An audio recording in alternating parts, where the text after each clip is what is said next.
పేరు కళ్యాణ్ అండి. సో ప్రకాశం జిల్లాలో ఒక దారుణ ఘటన జరిగింది. భార్య అడిగితే డబ్బులు ఇవ్వలేదని చెప్పి భర్త కట్టేసి కొట్టాడు. బెల్ట్తో ఇష్టం వచ్చినట్టు తన్నాడు. దాని గురించి ఏం చెప్తారు ఇలాంటి వాళ్ళకి? దాని గురించా? దేని గురించి? వాడు బాగానే ఉన్నాడా? ఇంట్లో ఉన్నాడా లేకపోతే నన్ను ఉంచుకుంటా? ఆయన భార్య నలుగురు పిల్లల్ని వదిలేసి వేరే అమ్మాయితో హైదరాబాద్ లో ఉంటున్నాడు. ఊరికి పోయినప్పుడల్లా ఆమె నువ్వు డబ్బులు అడిగి అలా వేధిస్తాడట. సో ఏం చెప్తారు దాని గురించా? వాడికి సిగ్గు, వాడు మొగపటక పుట్టిండా ఆడపటక పుట్టిండా? ఎట్టాటోని కదా చెవులు కోసేది, ఎట్టాటోని కోయాలి చెవులు, ఎట్టాటోని కాళ్ళు చేతులు నరకాల, ఎట్టాటోని ఉన్న 3 కోసి అవతలేయాల, ఎట్టాటోడికి కదా చేయాల్సింది.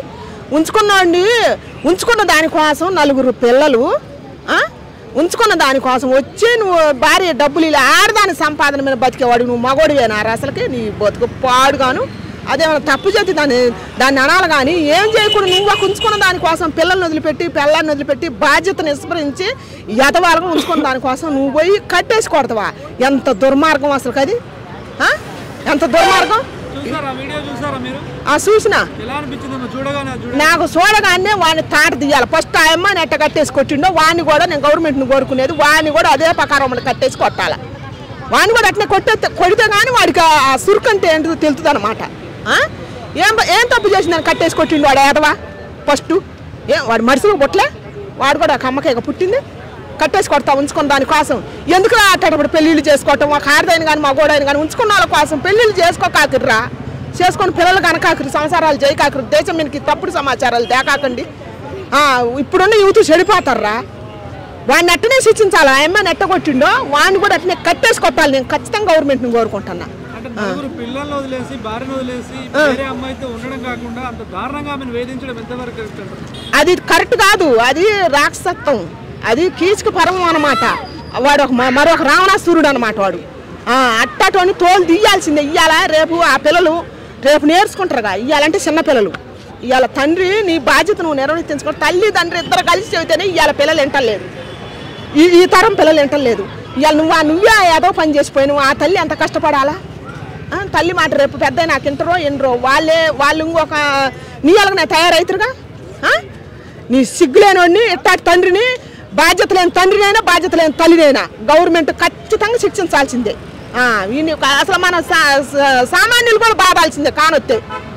ఎవరినైనా సరే ఉంచుకున్న వాళ్ళ కోసం, ఆడదాన్నైనా సరే మగోడినైనా సరే తెలితే మాత్రం ఖచ్చితంగా కనపడితే మన బాధ్యత మనం కూడా వాళ్ళు తాట తీయాల్సిందే. తీర్చునే మంచిది. ఇంకొకరికి బుద్ధి వద్దండి, ఇంకొకరి బుద్ధి వద్దు. ఇంకొక కాపురం చెడిపోదు.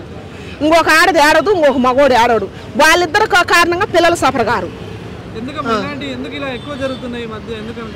ఎందుకంటే ఎక్కువ కోరికలకి అలవాటు పడి సుఖానికి అలవాటు పడుతున్నారు, కోరికలకు అలవాటు పడుతున్నారు. బైరేగ శాఖలు ఎక్కువ అవుతున్నాయి. బైరేగేశాలకి మరిగి ఈ కుటుంబ విలువలు నాశనం చేయటం అంతే, ఏం లేదు ఆడ. బైరేగ సుఖాలకి కష్టం చేయటం మర్చిపోయినరు, కొంతమంది మర్చిపోయినరండి. రేయమ్మలు కష్టపడి పిల్లలు జాక్కునే మగవాళ్ళు ఉన్నారు, మొగుడు దత్తుండని కష్టపడి చేసే భార్య ఉన్నది. కానీ వీళ్ళు రాట్లా బయటికి. ఈ పోరంబోకులే ఎక్కువ బయటకు వస్తున్నారు, దేశాన్ని నాశనం చేస్తున్నారు అనమాట. ఈ పోరంబోకులు తిరుగులు నేర్చుకున్న వాళ్ళే. వద్దు అంటే వదిలేసుకోవచ్చు కదా, అలా కట్టేసి కొట్టడం ఇంతవరకు మనం ఎప్పుడు చూడనంత విధంగా పొట్టలో ఇష్టం వచ్చినట్టు మోకాలతో తన్నాడు. వదిలేస్తే వాడు ఎదవా, వాడికి డబ్బులు ఎవరు ఇస్తారు? అది రాదుగా ముందల, దానికి పెట్టాలిగా తీసపోయి. ఈ ఎదవ పని చేయడానికి చేత కాదు. ఈ ఎదవ కాడికి రావాలంటే ఆ ఎదవ తొత్తదా రాదుగా. అది ఈ తగులుకున్నవాడి కోసం ఆ తగులుకుంది రావాలంటే అది రాదుగా. వీడు ఇంట్లో ఎక్కడ కొట్టలేడు, బయట పోయి ఇరుగు కొడతాడు. ఈ మొండ ఇట్లాంటి మొండలు తాడు తీయాలి గవర్నమెంట్లు. ఈ మొండ ఇంట్లో ఎక్కడ కొట్టలేదు, 4 పిల్లలు జాకలేడు, పిల్లాన్ని జాకలేడు. ఈ మొండ బయట ఇనుని కొడతాడంట పోయి. ఇట్లాంటి మొండను కదా తాడు తీయాల్సింది. ఇట్లాంటి మొండని ఇంట మొగుడు కాడ సంసారం చేయలేదు ఒక ఆడది, బయట ఈ మొగుడు చెప్పింది వెళ్ళలేడు, బయట మగవాడు చెబితేనేమో తీయగా ఉంటుంది దానికి. అదే కదా చెవులు పోసింది ఒకటి. వీడేమో పిల్లాన్ని కట్టేసి కొట్టింది కదా. వీళ్ళిద్దరిని ఏం చేయాలా? వీళ్ళిద్దరిని తాట తీయాలి, నిర్దాక్షిణంగా తీయాలి తాట. అది అదేమో నేను చెబుతున్నా. ఇది వాడు ఉంచుకున్నాడు కోసమే చేసింది. ఇది మొగుడు కాడ ఉండలేదు, వాడు పిల్లం కాడ ఉండలేదు. ఈ రెండింటిని కలిపితే కానీ ఈ 2 ఎన్నాళ్ళు సంసారం చేస్తాయో తెలుస్తుంది అప్పుడు. అట్టుండరుగా ఏం కాసేపు 5 నిమిషాలు 10 నిమిషాలు అంతే. రెయ్యమ్మలు 3 కాడ ఉన్నట్టు ఉండరు ఆడవాళ్ళు, అట్టాటి ఆడవాళ్ళు. అట్టాటి మగవాళ్ళు కూడా పిల్లం కాడ ఉండట్టు ఉండరు కదా రెయ్యమ్మగులు. 10 నిమిషాలు 5 నిమిషాలే ఉంటే తెలిసిపోద్ది, వాళ్ళు రంగు బయటపడుద్ది.